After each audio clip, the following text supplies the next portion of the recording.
nggak suka sama Yesus, kenapa disalib juga? Nggak, gue beneran nih nanya. Emang itu ada hukumnya? Enggak, jadi ketika waktu itu hukumannya itu adalah disalib Iya. gitu. Jadi ada pencuri, ada Oh, jadi berbarengan. dibarengi. Iya, 3 barengan grek gitu. Oh. Tapi boleh diulang nggak message-nya Yesus apa pas disalib? Itu Pas bagus disalib, banget ya kalau message. tidak salah dia bilang ampunilah mereka karena mereka tidak tahu apa yang mereka perbuat. Wah, Dia baik banget ya. itu mengingatkan perkataan Nabi saya ketika di Taif. Dia orang nggak mau kalah. Iya kan gue udah bilang, untung ada lu, gue gitu. Jadi Nabi saya kan di Udah. Taif itu dilempar. Betul. Kemudian berdoa. Ya. Ampunilah mereka karena sesungguhnya mereka adalah orang-orang yang tidak tahu. Betul. Dan semoga anak keturunan mereka mengetahui, dan akhirnya anak keturunannya kemudian ikut di server kami. Atau jangan-jangan dulu sebenarnya temenan. Itu. Satu pondok.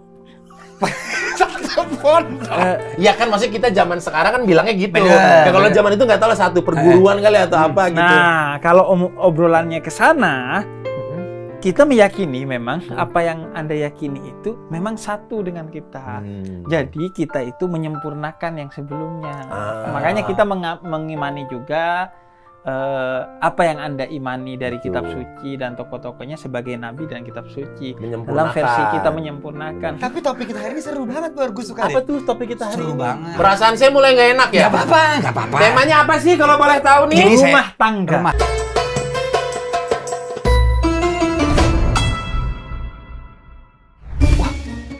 Kok Anda menggeser ke sini? Anda belum kapok ya? Dia lagi. Tangga. Ada orang udah pacaran 16 tahun. Ya. Dia pisah setelah menikah. Tapi ada kok yang tanpa pacaran sama sekali, dia awet sampai meninggal gitu. Banyak guru-guru saya atau orang tua saya udah puluhan tahun menikah gitu. Padahal nggak kenal, ya udah langsung ketemu ta'aruf.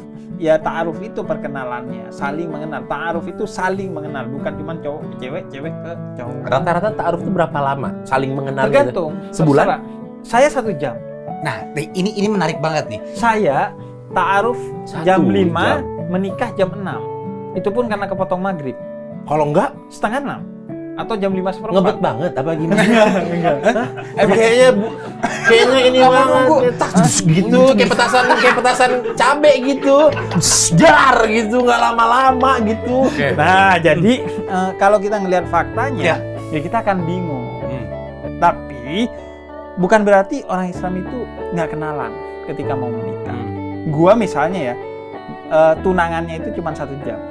Jam 5 ketemu, jam 6 tunangan. Tapi dari tunangan ke nikah itu mungkin 8 bulan.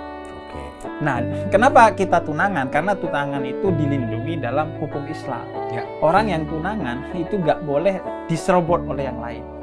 Jadi kalau lo udah tunangan, ya udah lo diikat nih, ada ikatan yang dilindungi oleh Islam. Nggak boleh ada yang nyerobot. Kalau pacaran nggak dilindungi dalam agama Islam karena itu bukan ajaran dalam Islam. Jadi ini adalah ikatan sebelum ikatan resmi. Betul. Jadi pada saat tunangan itu udah tinggal bareng dong? Enggak, dia tetap bukan mahram. Heran bener sama anak-anak senopati ini. Enggak, Baru kenal udah tidur. enggak, berarti kan gini, Beb. Nah, Bagaimana jadi kita bisa tunangan. menangkap dalam setengah jam, kita bisa mengenal dia dari hidup. Jadi tunangan itu kata lainnya hidbah, bukan FWB. Betul. Iya, betul. Kalau FWB, Ini juga lagi. Nggak bisa banget dipancing dikit. jadi dan sebelumnya itu biasanya kita sudah menyelidiki satu sama lain. Oke, detektif. Biasanya biasanya si cowok dulu melihat melalui acara pernikahan. Kemudian acara-acara yang cewek itu ke satu acara Ya. dan ketemu sama ibu kita atau saudara perempuan kita. Kitanya nggak boleh tetap ketemu. Kitanya belum. Oke. Misalnya ya itu kayak Bukan acara- tidak boleh, belum belum ketemu. boleh. Tapi nggak boleh kan? Oh iya, kita belum Nggak boleh. boleh ketemu. Nanti ketemu pas mau lihat udah menurut kita udah cocok nih hal-hal yang sifatnya pondasi dalam rumah tangga. Prinsip. Menurut kita prinsip itu udah kita cocok baru ngelihat.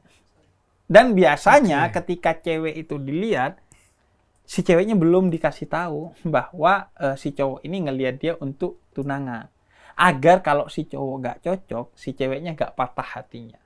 Nggak ngerasa, gua nggak dipilih. Kalau gua rendah. ceweknya yang ngerasa nggak cocok, bisa nggak? cewek itu kalau dia gak cocok, maka dia boleh menolak. Bahkan Nabi Muhammad ketika putrinya dilihat, itu ditanya lagi kepada putrinya setelah dilihat oleh Sayyidina Ali yang menjadi suaminya. Ya. Kamu cocok enggak? Kemudian Sayyidah Fatimah diem. Nah, kemudian Nabi Muhammad katakan, suku tuha ridhoha, diamnya seorang perempuan berarti iya. Dalam konteks ini Sayyidah Fatimah karena sudah kenal Nabi Muhammad kepada putrinya.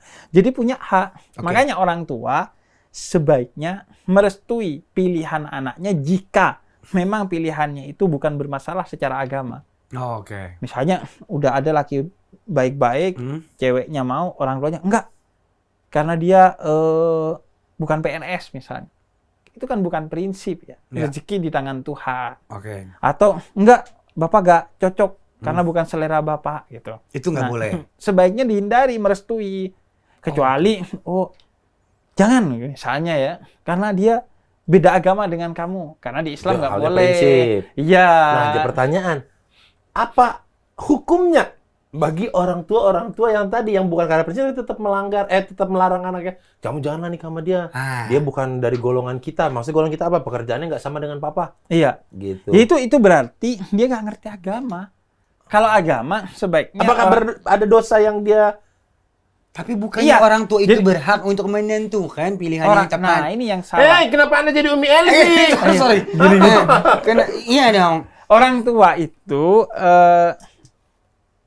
tugasnya adalah memberikan yang terbaik untuk anaknya. Ya.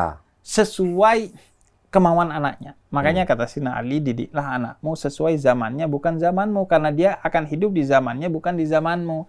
Jadi ya udah, kalau anaknya milih yang sesuai dengan dia dan menurut orang tuanya, gue cuma nggak cocok aja, tapi secara agama baik, ikuti kemauan anaknya. Karena yang akan menjalani anaknya dong, bukan dia. Nah, sekarang ada nggak hukumnya kalau orang berpoligami berdasarkan nafsu? Ketemu yang muda cakep, married satu, lagi muda cakep. Ada nggak hukumnya? Kalau dulu zaman Nabi kan emang motifnya menolong janda yang... Tetap aja poligami itu dibatasi 4. Kalau lo berbasis nafsu, 4 mah nggak cukup. Berapa cukup? Jangan sambil lihat saya,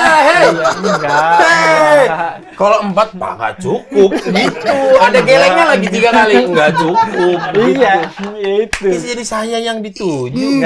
Ini emang begitu. Yang nanya dia. Dan biasanya kalau berbasis nafsu nggak bijak nanti. Oke. Walaupun satu aja, kalau modalnya nafsu bukan cinta, nggak bijak. Nah iya, nggak bijak. Makanya tadi syaratnya adalah adil. Adil itu sulit kan? Adil itu berarti kan sesuatu yang berseberangan dari nafsu. Oke. Kalaupun nafsu yang telah terkendali, yang telah diikat oleh cinta, yang sifatnya mengayomi, melindungi. Makanya di Quran, ar-rijalu qawwamuna 'alan nisa. Laki-laki itu pelindung bagi perempuan. Kalau an-nisa itu perempuan artinya? Iya. Di Islam nih, saya nggak tahu kalau di agama Anda. Iya. Jadi nikah dan perceraian itu hukumnya sama-sama membentang dari wajib ke haram. Bisa wajib. Ya. Kalau dengan menikah Anda akan terbebas dari zina, dan dengan tidak menikah Anda akan merusak, menzalimi diri Anda. Dan bisa haram kalau dengan menikah bisa kemudian menyakiti hati orang lain dan membahayakan diri kita. Begitu juga cerai. Kalau sekiranya dengan cerai akan menyelamatkan salah satu atau keduanya, maka cerai menjadi wajib. Karena kalau dilanjutkan bisa membahayakan salah satu atau keduanya. Gitu. Iya. Mulai dapat itu. Iya, jadi kalau misalnya lama-lama bersama terus nggak bisa, takutnya timbul hal-hal yang lebih merugikan lagi. Betul. Contohnya kayak apa sih, saja. Iya, misalnya ya. Contohnya gimana? Contoh kalau dianalogikan dalam pernikahan tuh gimana?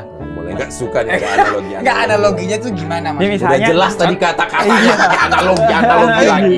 Lo harus perhatikan bahwa kerusakan itu kadang mental. Walaupun kita nggak KDRT secara fisik, bisa jadi secara mental kalau kita tertekan. Dan KDRT itu gak mesti cowok ke cewek, bisa jadi secara mental cowoknya udah gak nyaman, ya udah biarkan masing-masing memilih jalan hidupnya sendiri dengan pasangannya sendiri yang bisa membahagiakan dia di dunia dan menyelamatkan dia di akhirat.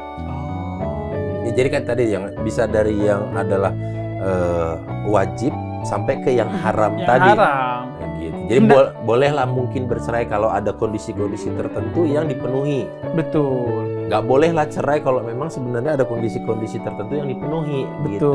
Anda tahu sekali ya, kayak sudah mempelajari karena ada sesuatu yang perlu ditindaklanjuti gitu.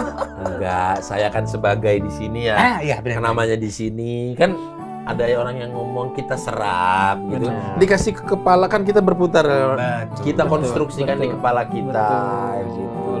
Betul. Tapi yang jelas sih pernikahan itu agung, karena itu sebaiknya kan diupayakan seserius mungkin untuk dipertahankan.